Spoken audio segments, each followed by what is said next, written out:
Hello guys, अगर आपने पिछला पार्ट नहीं देखा है तो वो भी देख लेना, वो पूरा आउटलाइन पे है। इस वाले ट्यूटोरियल में मैं सिखाने वाला हूँ dark to light shading and light to dark shading.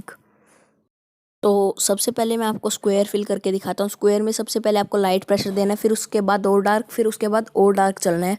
सो कुछ ऐसे और आपके जो कॉर्नर होंगे वो आपको लाइट से फिल करने हैं, लाइट प्रेशर देके। एंड जो सर्कल होता है, सर्कल में आपको क्या करना है, सर्कल में भी आपको जैसे थोड़ी रिफ्लेक्टिंग छोड़नी है। एक तो हैचिंग हो जाती है और एक क्रॉस हैचिंग हो जाती है। जो क्रॉस हैचिंग होती है वो बिल्कुल लाइट में होती है।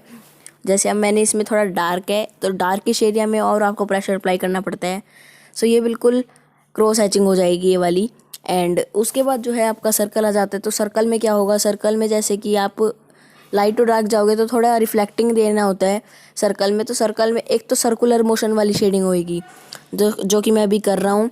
एंड उसके बाद जो होएगी सीधी हैचिंग होएगी। एंड उसके बाद जो बिल्कुल लाइट होएगी जिसको आप ब्लेंडिंग स्टम्प वगैरह से जो है आप स्टम्पिंग कर सकते हैं, जिससे कि बहुत स्मूथ सरफेस जो आता है तो आपको वो भी कर सकते हैं। सो कुछ इस टाइप से वो जो है सर्कुलर मोशन की होती है। जो सर्कुलर में वो ऐसे पैचेस दिखते हैं उसमें।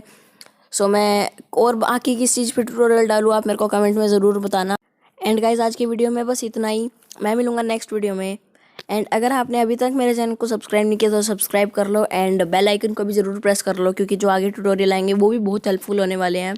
सो मैं मिलता हूँ नेक्स्ट वीडियो में, तब तक के लिए बाय बाय।